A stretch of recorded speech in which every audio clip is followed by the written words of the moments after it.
बैसाख का महीना है ना, जितने यहाँ बैठे और जितने आस्था चैनल पर सुन रहे और जितने फेसबुक यूट्यूब पर कथा श्रवण करना, प्रयास करना,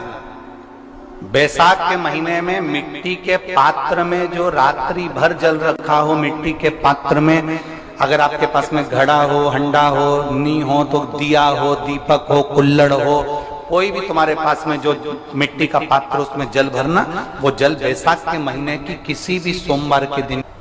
या किसी प्रदोष के दिन या बैसाख महीने के शिवरात्रि के दिन वो मिट्टी के पात्र का जल अपने घर के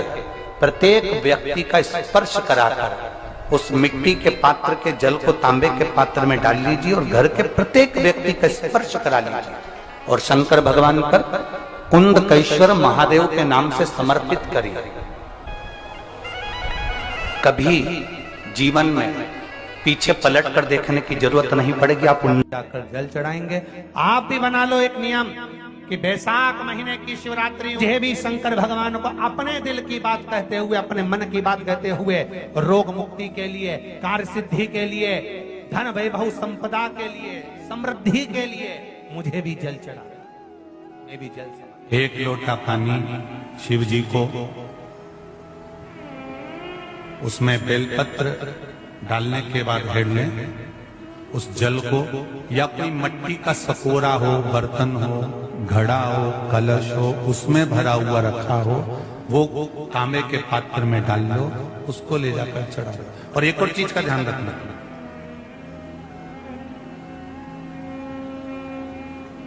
अगर असाध्य रोग जैसे ऐसा रोग हो जो समाप्त नहीं हो रहा हो, कैंसर, किडनी, लीवर या किसी का डायलिसिस चल रहा हो या लीवर काम नहीं कर रहा हो या शरीर की कोई हड्डी जुड़ नहीं रही हो, तो जो जल शिव जी को लोग चढ़ा रहे हैं वो जल को आचमन कर लेना। और आचमन शंकर भगवान की छोटी बेटी अशोक सुंदरी के नाम से करना, उसका आचमन केवल अशोक सुंदरी के नाम से। और शंकर भगवान की सबसे छोटी लड़की अशोक सुंदरी नंदन वन में पैदा हुई, जन्म लेती, नंदन वन में जन्म लेती। नंदन वन मतलब काशी। घर के छोटे बच्चों को भी बोलो, बड़ों को भी बोलो, बुजुर्गों को भी बोलो, चलो एक लोटा पानी चढ़ा के आते हैं, चलो। अगर कैंसर का रोग है या किडनी या लीवर या बुखार, पेट से जुड़ा हुआ,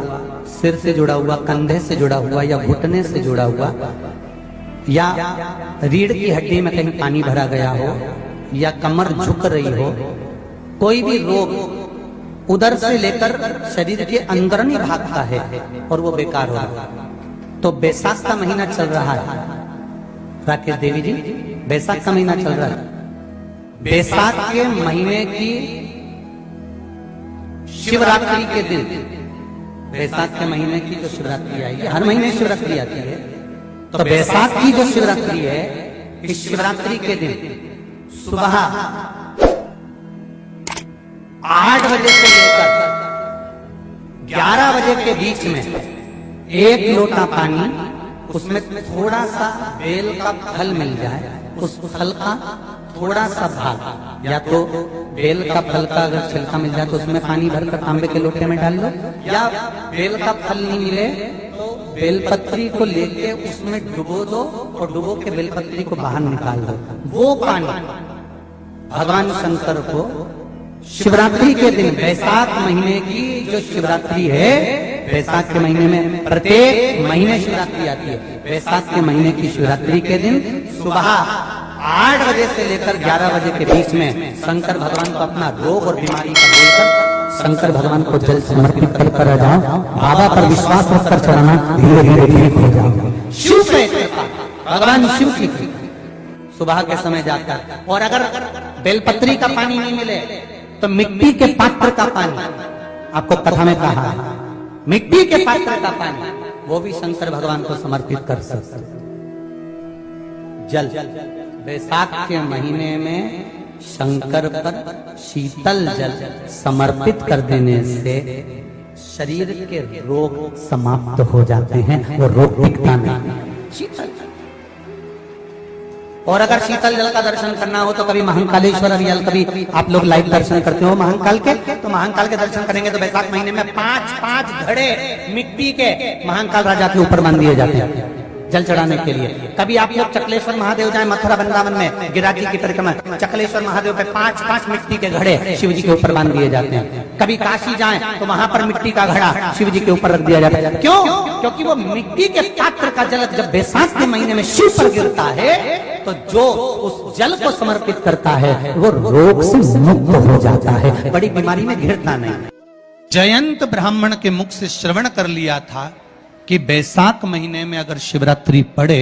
और उस शिवरात्रि पर एक कलश का पात्र, लोटा तांबे का या मिट्टी में रखा हुआ जल पात्र में लेकर एक बेलपत्र का छोटा सा भाग उसमें छुआया हुआ, और फिर निवेदन कर रहा हूं अगर बेलपत्र उस दिन नहीं मिले तो पात्र लेकर चले जाना मंदिर में। मंदिर में शंकर जी पे तो बेलपत्र चढ़ी होगी ना, अरे बोलो तो जरा, चढ़ी होगी ना। उसी बेलपत्र को धोकर फिर जल के पात्र में उसको छुआकर फिर शंकर भगवान को भाव से, दिल से जो चाहते हो, धन वैभव संपदा सत्ता या रोग से मुक्ति, चाहे उधर से जुड़ी हो। हाँ, एक चीज का ध्यान करना, अगर संपदा के लिए, विवाह के लिए या विद्या के लिए या अन्य चीजों के लिए आप शिव जी को जल चढ़ा रहे हो तो उसके जल को उठाकर नहीं लाना है। और अगर रोग के लिए जल चढ़ा रहे हो कि मुझे ये तकलीफ है, घर में ये बीमारी चल रही है या रोग चल रहा है या किडनी का या लीवर का या कैंसर का या ब्लड प्रेशर का, तो जो जल तुमने समर्पित करा उसको लेकर आकर आचमन भी करना। कौन से दिन? जम के बोलो जरा। शिवरात्रि। शंकर कह रहे हैं, माँ उमा से, माँ पार्वती से मेरा महेश कह रहा है, मेरा बाबा भोलेनाथ, मेरा बाबा विश्वनाथ, मेरा त्रिकालदर्शी कैलाशी अविनाशी कह रहा है कि हे पार्वती,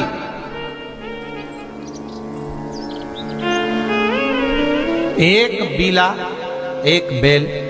जो मुझे समर्पित करता है और समर्पित करने के बाद उस बेल की महत्वता देखिए, जो बैसाख महीने में बाबा शंकर को जो चढ़ाया जाता है और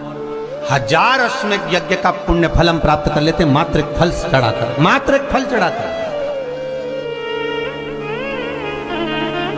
हे पार्वती, संसार का मनुष्य जब मुझे वो बेलपत्र समर्पित कर, वो बेल का फल समर्पित करता है, पार्वती वो फल जो मुझे चढ़ता है, फिर मैं भले नर्मदा के जल से निकला हुआ कंकर शंकर क्यों ना हूं, फिर चाहे मैं गंगा के जल से निकला हुआ कंकर शंकर क्यों ना हूं, चाहे फिर मैं यमुना के जल से निकला हुआ कंकर शंकर क्यों ना हूं, चाहे मैं सरयू के जल से निकला हुआ कंकर शंकर क्यों ना हूं, चाहे मंदाकिनी के जल से निकला हुआ कंकर शंकर क्यों ना हूं, ए पार्वती, फिर जो भी शिवलिंग पर वो बेल समर्पित होता है वो बेल उठाकर जीव अपने कार्य में ले सकता है। ये माँ उमा से कह रहा है। तो उस बेल की महत्वता जानेंगे। अब अपन उस बेल को जानने के लिए वापिस स्कंद पुराण में चले तो स्कंद पुराण में लिखा हुआ है कि जो बेल बैसाख के महीने में शंकर को चढ़ाया जाता है वो बेल का फल उठाकर रख लिया जाता है। बैसाख के महीने में उस चढ़े हुए, बाकी के आपको बेल का फल खाना हो तो बात दूसरी, पर चढ़ा हुआ जो बेल का फल है वो पूरा बैसाख नहीं खाना। बैसाख के बाद में अगला जो महीना आए उस महीने के अंदर उस फल के अंदर का गुर्दा निकालकर उसको सुखा लीजिए और सुखाकर जिस व्यक्ति को पथरी की बीमारी हो और जिस व्यक्ति को पेट में बहुत भोजन पचता ही नहीं है, पूरा शरीर पाचन क्रिया बेकार हो गई, उस व्यक्ति को केवल 7 दिन तक शंकर पर चढ़ा हुआ वो बेलपत्र प्रदान कर दीजिए, पथरी भी बाहर और पाचन क्रिया भी ठीक, जिंदगी भर तकलीफ नहीं। उस बैसाख में उस फल की इतनी महत्वता बाबा भोलेनाथ स्कंद पुराण, लिंग पुराण, नर्मदा पुराण, पद्म पुराण के अंतर्गत, शिव महापुराण के अंतर्गत वर्णन कर, उसकी महत्वता है। वो बेल का फल साधारण नहीं हो सकता। अब मंदार का जो पुष्प होता है, आंकड़े का जो फूल होता है, एक सफेद कलर का भी होता है और एक गुलाबी कलर का भी होता है। देखा है आप लोगों ने? बोलो, जम के बोलो, देखा है ना? गुलाबी कलर का जो पुष्प होता है वो आप मंदार का, आंकड़े का जो गुलाबी कलर का पुष्प होता है आप टीवी पे देख रहे होंगे, एक सफेद देख रहे होंगे, एक मंदार का गुलाबी फूल, नीला कलर का फूल देख रहे होंगे। जो नीला कलर का जो पुष्प होता है, गुलाबी कलर का जो आंकड़े का फूल होता है, प्रयास करना। जब किसी विषम परिस्थिति में फंस गए, विषम परिस्थिति, जब आपको लग रहा है कि मुझे बहुत भय लग रहा है, कुछ बुरा होने वाला, आपको लग रहा है आज मेरी उल्टी आंख बहुत फड़क रही है, कुछ गड़बड़ होने वाला, आपको लग रहा है मेरी सीधी आंख फड़क रही, कुछ गड़बड़ होने वाला, तब केवल वो नीला जो गुलाबी पुष्प है मंदार का, उसको कहीं से लाकर शिवालय में अशोक सुंदरी वाली जगह पर स्पर्श कर कर शिवलिंग पर आप चढ़ा दीजिए। आपकी विषम परिस्थिति कैसी भी होगी वो रास्ता बनाकर बाहर निकल जाएगी, आपको फंसना नहीं, परेशान नहीं। मंदार आंकड़ा, सफेद आंकड़े का पुष्प भी भगवान शिव को समर्पित होकर, जैसे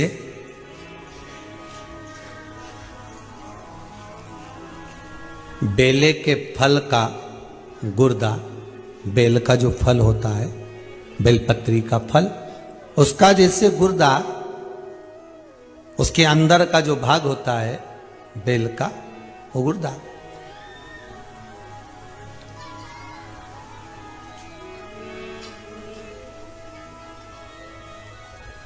उसको अग्नि में जलाकर उसकी भस्म तैयार कर कर छान कर जब जब आपके यहां विद्वान ब्राह्मण शिव जी का अभिषेक कराते हैं, पूजन कराते हैं, तो उसमें लिखते हैं पूजन के साहित्य में बेलपत्री, धतूरा, दुर्वा, ये उसमें नीचे लिखेंगे भस्म। लिखते कि नहीं लिखते? लिखते हैं ना, भस्म अभिषेक में चाहिए रहती है। तब उस भस्म का थोड़ा सा भी भाग आप अगर शिव को समर्पित कर रहे हो तो ये जान लें कि शंकर मनवांछित फल प्रदान कर रहे हैं, शिव फल प्रदान कर रहे हैं।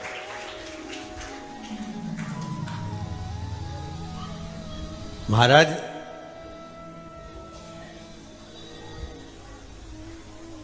बेलपत्री के वृक्ष के नीचे बैठकर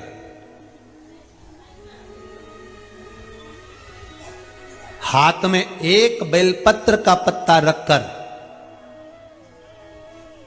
आप पंचाक्षर मंत्र नमः शिवाय, ओम नमः शिवाय या श्री शिवाय नमस्तुभ्यम या महामृत्युंजय मंत्र का स्मरण कर रहे हो, पर डंडी का भाग अपनी ओर, बेलपत्र की बीच वाली पत्ती का भाग बीच वाली उंगली की ओर रखकर अगर आप स्मरण कर रहे हैं और अपनी कामना कर कर बेलपत्री के वृक्ष के नीचे बैठकर उस पत्ते को सम्मुख रखकर बाबा से विनय कर कर एकांत में उस बेलपत्री के वृक्ष की छांव में, बेलपत्री के वृक्ष की छांव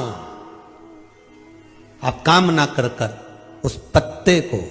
शंकर भगवान के ऊपर समर्पित कर रहे हैं, तो ये जान कर रखें कि पार्वती और शिव का मिलन करवा रहे हैं और अपनी मनवांछित फल कामना पूर्ण करवा रहे हैं। क्योंकि